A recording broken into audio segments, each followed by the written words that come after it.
If you like this video, be sure to hit that bell icon and the subscribe button so you don't miss out on our next video. And if you fancy it, become a patron at patreon.com. It's late November, and for most families around the world, that means it's time for the holidays. From Thanksgiving to Hanukkah, Christmas, Festivus, Kwanzaa, Yule, or whatever else you are celebrating, this is a time of year for travelling to see family and friends. A time for rebuilding and rebirth. And a time to prepare for the new year ahead. In the age of COVID-19, travel is far more complicated than it once was, and many people are choosing to drive rather than fly. And that means our roads are going to be busier than normal.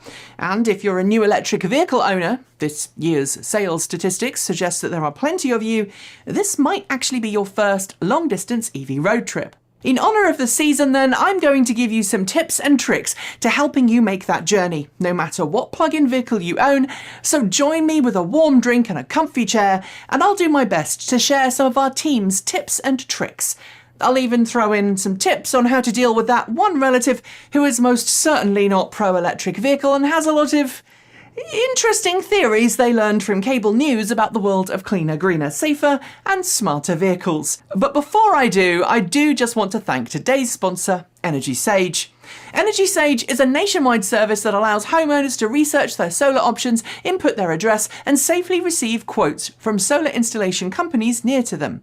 We personally used Energy Sage to find local, verified, registered, and bonded solar installers to work with on our house here in the Pacific Northwest, and our installers were able to help us navigate local regulations and incentives, even putting us in touch with a local credit union that we ended up using to finance our solar purchase. My personal experiences were A-star, and that's why we're happy to have them sponsoring today's video.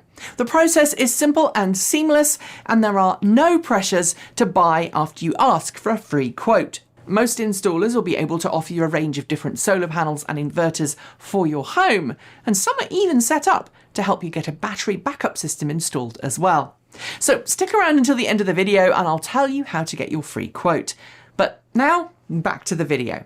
So you've baked your holiday offerings and you've packed everything into the car. You've prepared for inclement weather, but have you actually planned for the whole trip?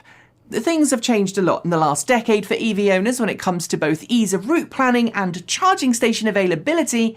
But here at the channel, we're always going to advise you do a little route planning of your own before you leave. That's because while many route planning solutions now offered in modern EVs are more than capable of plotting a workable route for you, they may not always optimise in the way that suits you best. For example, on a recent work trip with the channel, in which we pitted a Tesla Model 3 and Ford Mustang Mach-E GT against each other from Portland, Oregon to San Diego, California and back, we found that both vehicles, while capable of plotting competent routes that included appropriate charging stops, didn't always pick the best charging stop for us or for the infrastructure. The Tesla, for example, didn't always plan to stop at V3 superchargers, instead choosing to maximise for range in between charging stops, even if that meant stopping at slower V2 superchargers. The Ford, meanwhile, sometimes added unnecessary stops when it was feeling pessimistic, or tried to route us through slower DC quick charging stations. And both did their route planning on the assumption that there would be charging at our destination. If we hadn't known to add a charging stop before getting to our hotel, we might not have had the range to make it to a fast charging station in the morning. Look, I'm not criticising either car. Figuring out a comprehensive route, optimising for weather, terrain, speed and load is extremely difficult. But it's certainly worth preemptively checking your route ahead of time to make sure that the infrastructure is reported as working properly and to make sure that your car agrees with your own assessment. And for tools, well, we think a better route planner is the gold standard in terrain-aware planning if you're someone who wants to account for weather, real-time conditions, extra load, and for some makes and models of car, real-time data from your vehicle. As is always the case, planning a route that includes multiple charging options in case things go awry is preferable to using single charging stations in remote locations, even if it means going the long way around that mountain than going over the mountain pass. And for Tesla drivers, remember that your car displays how busy chargers are along your route, which during the holidays can be especially useful for planning on the road. Some other EVs, though, are also doing this. So you've got your road trip planned, you're on your way. But how about on the road? At this time of year, the EV charging network is far more in demand than it is during a regular work week, so you should expect queues at the busiest of rapid charging spots. That includes Tesla superchargers and non-Tesla charging sites. Since I hope your route planning involved taking in locations with multiple stalls rather than single units and points of failure, hopefully you'll encounter fewer queues. But I should talk to you about EV charging etiquette. Well, it's always a good idea to have a minimum buffer in your car's battery of 20 to 30 miles, 32 to 49 kilometres of range, beyond what your car thinks it needs to get to your next stop or your destination. It's considered a really bad form to charge your EV beyond the point at which it dramatically starts to ramp down its charging speed. This changes between different makes and models of car, but the average EV tends to start ramping down its charge rate at about 70% full, and has ramped it down dramatically by about 85% full. I've personally only made a half dozen or so long-distance road trips since the start of COVID, but every time I have, I've encountered people with their cars sitting on rapid charging stations until they are as close to 100% full as possible. Often it's because they've just purchased the car and are unaware of the charge curve. Or worse, their car came with free rapid charging for a limited period of time, and thus, by Jove, they're taking every single electron they can. Part of this is down to ICE car mentality. We're used to filling up a gas tank to full, so why not do the same for an EV? But a lot of it is just down to a lack of understanding. If you're someone who has charged all the way to full in the past, please don't. Next up, please be the good citizen with infrastructure. Put the charging cables back where they belong when you're done, and for goodness sake, report faults as you find them. Most people have cell phone plans these days with unlimited minutes, so a quick call to the charging network to report a fault helps to ensure that the next person isn't stuck trying to figure out why something's not working. And for those Tesla drivers out there, well, some Tesla owners have gotten into the habit of hanging up broken supercharger cables in a particular way to signal to other drivers that a unit is broken. But, according to the grapevine, that can actually cause more damage to the Tesla supercharger. And since every Tesla unit is networked, Tesla should be aware of faulty units. Sadly, though, there's no number to call because Tesla. Oh, and I'm sure I don't need to mention this, but perhaps I should. Never, ever, ever, ever unplug someone else. It is possible to halt rapid charging on most stations without the owner present, but that's a major douche move, and karma is a female dog. Okay, so you've got to your destination, your charging experience was great, the dog stopped trying to bark at every car, and the kids only argued just for a little bit. And you're at your holiday destination. So what now?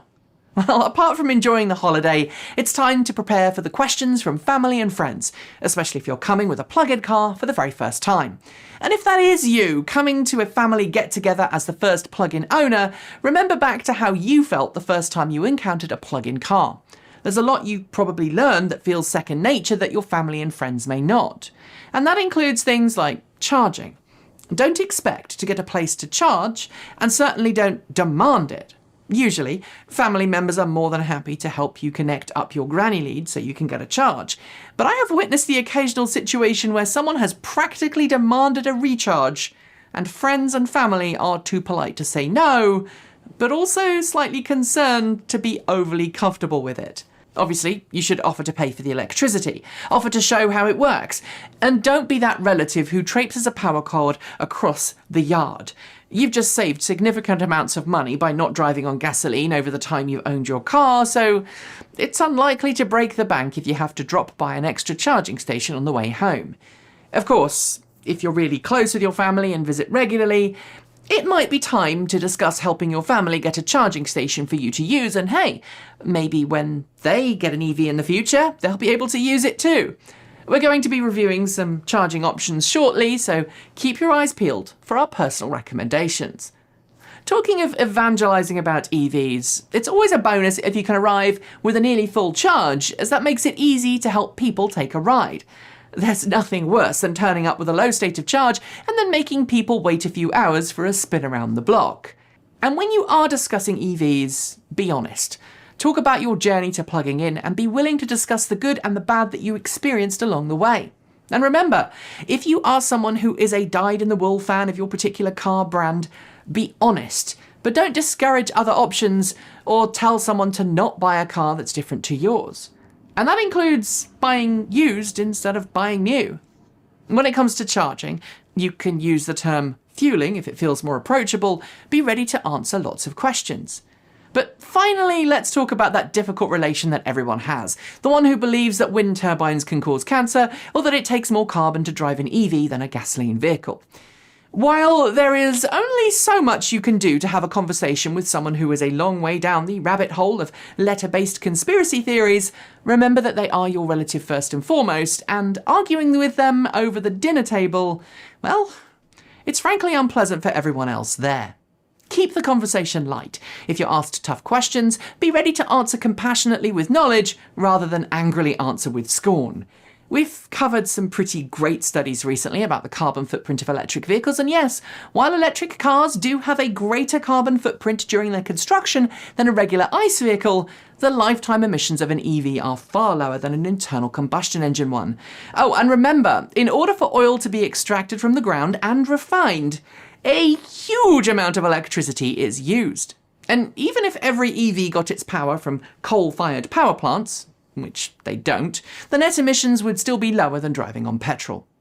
Honestly though, politics and holidays rarely mix either, so we're going to advise steering clear of massive policy discussions and instead focus on what makes driving electric a good experience for you, as well as why it's a good choice into the future.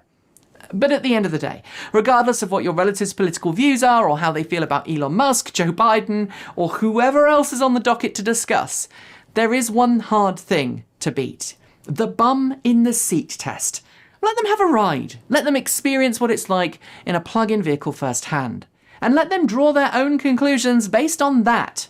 And if you're feeling cheeky, the money they could stand to save long term by not paying $4 a gallon. After all, they don't call it the EV grin for nothing now, do they? That's it for today. Give the video a thumbs up and let us know your thoughts. You can share them below or on our Discord server, which we will link to in the description. If you haven't already, make sure you subscribe to this channel and our other channel, Transport Evolved Take 2, and especially now that we're not making videos every day, make sure you hit the bell so you'll be told when our next video goes live. And a special thanks to our sponsor, Energy Sage. I've left a link below that you can follow to try out Energy Sage's service. Remember, it is completely free and there is no obligation to buy anything. But if you do follow the link, we will get a kickback when someone uses our special affiliate link. So by doing it, you'll be helping the channel too. Thanks on behalf of the entire TE crew, which now includes Michael, go out to the folks on my right for being our $15 to $49 a month Patreon supporters. Special thanks to our $50 a month patrons, that's Jason Broder, Brian Newton, Michael Goad, David Janakula, Ricky Leon, Andrew Martin, Guido Drahota, Brophy Wolf, Tazlet in the Gong, Joseph Broucher, Sean Ueda, Gordon C, Regine Fellows, Anonymous Freak, Jim Burners, Anthony Coates, Carl Hodgson, Laura Sanborn, Rory Litwin and Denny Hyde, and our deepest gratitude to our $100 a month Patreon supporters: Marcel Ward, Reggie Watts, Joe Brenzy, JP Fagerback, Will Graylin, Matthew Drobnak, Christopher Lee Jones, Paul Conway, Ellery Hennesley, and Ian.